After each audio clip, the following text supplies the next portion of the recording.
ہالی would executive اور مصنف کرس فینٹن کا کہنا ہے کہ بیجنگ اس کوشش میں اپنی فلم انڈسٹری کے خلاف کارروائی کر رہا ہے کہ امیر اور غریب کا فرق مٹایا جائے. مقامی فلم انڈسٹری میں ہالی ووڈ کی طرز کا جو کاروبار انہوں نے بنا رکھا تھا اس میں نمود و نمائش بہت زیادہ تھی، دولت کی بہت نمائش کی جاتی تھی، اور یہ سب دیکھنے والوں میں اس سے صنعت کے خلاف مخاصمت پیدا ہو رہی تھی. امریکہ میں واقع نیٹ فلکس اور دوسرے اسٹوڈیوز اب چین کے علاوہ دوسری منڈیوں کی تلاش میں ہیں. جنوب مشرقی ایشیا اور لاطینی امریکہ کے بہت سے ایسے چھوٹے ممالک ہیں، یورپ کے کئی چھوٹے ممالک ہیں جن کی موجودگی پہلے اتنی بڑی نہیں تھی اور جو اب آن لائن آنے لگے ہیں، اور دلچسپ بات یہ ہے کہ ان میں کافی پیسہ ہے. مگر کچھ ماہرین کا کہنا ہے کہ چین کو مکمل طور پر نظر انداز کرنا ہالی ووڈ کے لیے ممکن نہیں. وہ خاص طور پر مہنگی بلاک بسٹر فلموں کو بالکل نظر انداز نہیں کر سکتے جو کروڑوں ڈالر میں بنتی ہیں، اور یہ پیسہ واپس کمانے کے لیے آپ کو چین کی منڈی کی ضرورت ہے. ان کی رائے میں چین کو بھی ہالی ووڈ کی ضرورت رہے گی. ہر سال دنیا کی سب سے بڑی فلم مارکیٹ کی پائیداری کے لیے انہیں ہالی ووڈ کی مصنوعات کی ضرورت رہے گی. لیکن چین ہالی ووڈ سے دور ہو رہا ہے. ایسی فلم جس میں جمہوریت کی کوئی متاثر کن خوبی دکھائی جائے تو اسے چینی حکومت اپنے لیے خطرہ سمجھتی ہے. اپنی خواہشات کے مطابق ایک کامل دنیا میں وہ عالمی سطح کی ایک فلمی صنعت بنانا چاہیں گے جو کہ ان کے صارفین کی مارکیٹ کی ضروریات کو خود ہی پورا کرے اور اسے ہالی ووڈ کی کبھی بھی ضرورت نہ پڑے. الزبتھ لی کے ساتھ Abdul Aziz Khan, voice of America. اب آپ کو ملواتے ہیں اسلام آباد کی عائشہ رشید سے جو ریٹیل اسٹورز کی چین چلا رہی ہیں. عائشہ نے اپنے اس کاروبار کی بنیاد کیسے رکھی اور وہ اسے کیسے کامیابی سے آگے بڑھا رہی ہیں، اسلام آباد سے گیتی آرانیز کی رپورٹ. عائشہ رشید نے آج سے 5 سال پہلے چند لاکھ روپے کی لاگت سے کارپوریٹ سیکٹر کو چائے کی ترسیل کا کام شروع کیا. وہ کہتی ہیں کہ آڑت کا کاروبار کرنا ہرگز آسان نہیں. پروکیورمنٹ سے لے کر آپ کی فائنانس سے لے کر آپ کے HR سے لے کر آپ کو ہر چیز خود مانیٹر کرنی پڑتی ہے، ہر چیز دیکھنی پڑتی ہے. پلس یہ چونکہ ہم number of thousands of products جو ہیں وہ آفر کر رہے ہیں کسٹمر کو، تو ہر پروڈکٹ کو دیکھنا 1 by 1، ان کی ایکسپائریز کو دیکھنا، ان کی کوالٹی کو دیکھنا، پلس یہ کہ ان کی اویلیبلٹی کو دیکھنا، یہ ایک بہت بڑا بہت ٹف جاب ہے. عائشہ نے 5 سال پہلے اس کام کا آغاز ایک سٹور سے کیا تھا جو اب بڑھ کر 3 سٹورز اور 5 بیکریز میں بدل چکا ہے. عائشہ کے سٹورز میں خواتین ہر ڈپارٹمنٹ میں کام کرتی نظر آتی ہیں. مجھے یوں لگتا تھا کہ اگر میں نے سٹور بنایا یا میں اس فیلڈ میں آئی تو میں خواتین کو اور لڑکیوں کو اور وہ بھی جو فریشرز ہیں ان کو میں ضرور ایک چانس دوں گی کہ وہ آئیں. آئل کو جتنا اچھا وہ مینیج کر سکتی ہیں، اس کی اسٹیٹکس کو جتنا اچھا وہ دیکھ سکتی ہیں، کوئی بھی میل ممبر نہیں دیکھ سکتا ہے. اس سوچ کے نتیجے میں آج عائشہ کے کانسیپٹ سٹورز پر کام کرنے والے 80 افراد میں سے 50 سے زائد خواتین ہیں. ابھی تک میں نے مطلب جتنی جگہوں پہ جاب کی ہے وہاں پہ مطلب سب سے زیادہ میں نے یہاں پہ ہی خواتین کو دیکھا ہے، اور اس وجہ سے یہاں پہ مطلب زیادہ کمفرٹیبل فیل ہوا ہے. اگر اسی طرح کی پالیسیز باقی سٹورز میں بھی ہوں تو وہاں پہ بھی بہت سی خواتین کو جاب کرنے کا موقع ملے گا. یہاں کام کرنے والے مرد کہتے ہیں کہ انہیں خواتین ملازمین کی بڑی تعداد کے ساتھ کام کر کے مختلف ضرور لگتا ہے لیکن عجیب بالکل نہیں. سب برابر کام کرتے ہیں اور سب کی ماشاءاللہ کہ ہم سب مطلب کہ ایک اس چیز پہ ہے کہ پوسٹ پہ کبھی ہم نے کسی کو اوپر نیچے مطلب کہ اس کو وہ نہیں دکھایا. عائشہ رشید کا ماننا ہے کہ اگر وہ ریٹیل کا کاروبار چلا سکتی ہیں اور اس شعبے میں دوسری خواتین کے لیے جگہ بنا سکتی ہیں تو کوئی بھی کر سکتا ہے، صرف ہمت اور محنت کی ضرورت ہے. گیتی آرانیز، وائس آف امریکہ، اسلام آباد. آپ سن رہے ہیں وائس آف امریکہ اردو کا پوڈ کاسٹ. ایک صومالی نژاد امریکی فیشن ڈیزائنر امریکہ کے ایک ڈپارٹمنٹل اسٹور کے ساتھ مل کر حجاب کے نئے برانڈ کو مارکیٹ میں لا رہی ہیں. ان کا مقصد مسلم خواتین کے لیے حجاب کے انتخاب میں آسانی پیدا کرنا اور امریکی معاشرے کو اس سے مانوس کرانا ہے. مزید تفصیل بتا رہی ہیں نخبت ملک. امریکی شہر منیاپولس کے نورڈ اسٹروم ڈپارٹمنٹ اسٹور کے خریداروں کے لیے مقامی صومالی امریکی ڈیزائنر فرم ہینا اینڈ حجابز کے تیار کردہ سکارف کے کچھ نئے ڈیزائنز دستیاب ہیں. ہینا اینڈ حجابز کی CEO ہلال ابراہیم کا کہنا ہے کہ امریکہ کی تجارتی منڈی میں مسلمان خواتین کی نمائندگی کم ہے. یہ شراکت داری واقعی خاص ہے. ہم اس کلیکشن کو تیار کرنے کے لیے مل کر کام کرتے ہیں جو امریکہ اور کینیڈا کے سٹورز میں فروخت ہوں گے. ہم امید کرتے ہیں کہ مسلمان خواتین اور لڑکیاں اب حجاب سمیت اپنا مکمل لباس خرید سکیں گی. ہلال ابراہیم نے ایک مقامی ہسپتال میں واقع اپنے چھوٹے سے اسٹور سے اس وقت حجاب فروخت کرنا شروع کیے جب انہوں نے دیکھا کہ کچھ مریض خواتین کو کمبل سے اپنا سر ڈھانپنا پڑتا ہے. ابراہیم کا کہنا ہے کہ نارڈ اسٹروم کے ساتھ شراکت داری سے حجاب کو امریکی ثقافت کا ایک نمایاں حصہ بننے میں مدد ملے گی. ایک مسلمان صومالی نژاد امریکی خاتون ہونے کی حیثیت سے میں دکھانا چاہتی ہوں کہ حجاب امریکی ثقافت کا ایک حصہ ہے اور لوگ اسے اجنبی نہ سمجھیں. میں چاہتی ہوں کہ امریکی لوگ دکانوں میں جب حجاب دیکھیں تو انہیں یہ اتنا ہی امریکی لگے جیسے وہاں پڑی ٹی شرٹ ہے. نارڈ اسٹروم کا کہنا ہے کہ ابراہیم کے حجاب کا کلیکشن آن لائن اور شمالی امریکہ کے 16 اسٹوروں میں دستیاب ہے. میکس ماؤڈ ماسکید کے ساتھ نخبت مالک، وائس آف امریکہ. امریکی عوام نے جمعرات کو اپنے عزیز و اقارب کے ساتھ مل کر خوب دعوتیں اڑائیں. کھانے کی میز پر ٹرکی سجائی گئی اور تحائف تقسیم ہوئے. امریکی یہ سب گزشتہ 4 صدیوں سے کرتے چلے آ رہے ہیں. خوشیاں بانٹنے کے اس مقامی تہوار کو تھینکس گیونگ کہا جاتا ہے. اس تہوار کی تاریخ کے بارے میں بتا رہے ہیں کاشف آوان. امریکہ میں ہر سال نومبر کی چوتھی جمعرات کو تھینکس گیونگ ڈے یعنی یوم تشکر منایا جاتا ہے. تھینکس گیونگ کو امریکہ میں سب سے بڑے ثقافتی تہوار کا درجہ حاصل ہے. اس روز امریکہ بھر میں عام تعطیل ہوتی ہے اور لاکھوں امریکی ملک کے طول و عرض کا سفر کر کے اپنے عزیز و اقارب اور پیاروں کے پاس پہنچتے ہیں تاکہ یہ دن ان کے ساتھ گزار سکیں.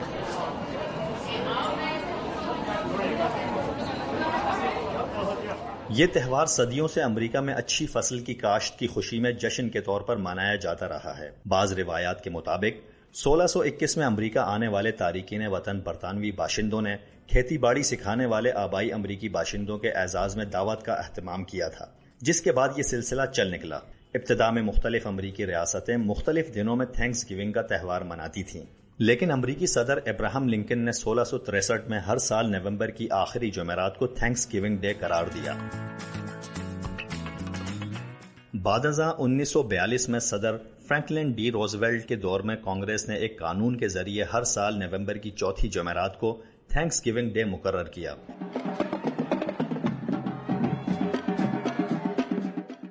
جس کے بعد سے ہر سال اب نومبر کی چوتھی جمعرات کو ہی یہ تہوار منایا جاتا ہے. اس تہوار کو امریکہ میں تعطیلات کے موسم کا آغاز بھی سمجھا جاتا ہے جو سال نو کے آغاز تک جاری رہتا ہے. تھینکس گیونگ کے بعد ہی کرسمس کی تیاریوں میں بھی تیزی آ جاتی ہے اور اس تہوار سے قبل اور اس کے دوران لوگوں کی ایک بڑی تعداد خرید و فروخت اور تعطیلات منانے کے لیے گھروں سے نکلتی ہے. اس دن ملک بھر کے شہروں اور قصبوں میں قومی یکجہتی کے اظہار کے لیے پریڈز بھی ہوتی ہیں.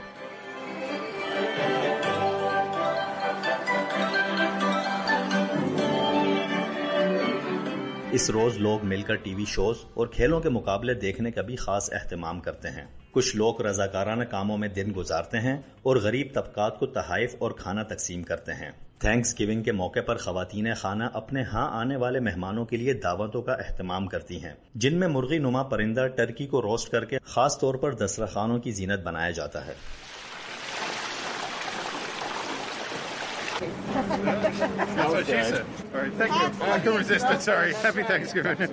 ٹرکی کو تھینکس گیونگ کی خاص ڈش سمجھا جاتا ہے. اس حوالے سے وائٹ ہاؤس میں ایک روایتی تقریب کا بھی اہتمام کیا جاتا ہے جس میں امریکی صدر ایک تقریب میں ایک ٹرکی کی جان بخشی کر کے اسے آزاد کر دیتے ہیں. یہ روایت کئی اشروں سے امریکہ میں چلی آ رہی ہے.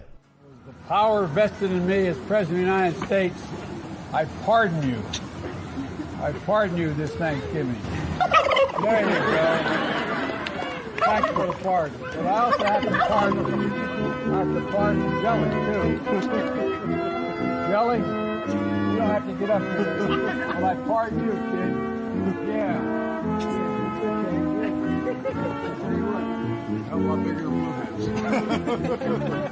Thank you, everybody. Hope you have a happy Thanksgiving. آپ نے تھینکس گیونگ تہوار کی تفصیل جانی. اسی کے ساتھ VOA اردو کی ویکلی ہائی لائٹس اختتام کو پہنچی. اس شو کو ایڈٹ کیا تھا سنبل کامران نے اور اس کے پروڈیوسر تھے کاشف آوان. آپ اس شو کے بارے میں اپنی رائے کا اظہار کر سکتے ہیں ہمارے سوشل میڈیا پیجز پر.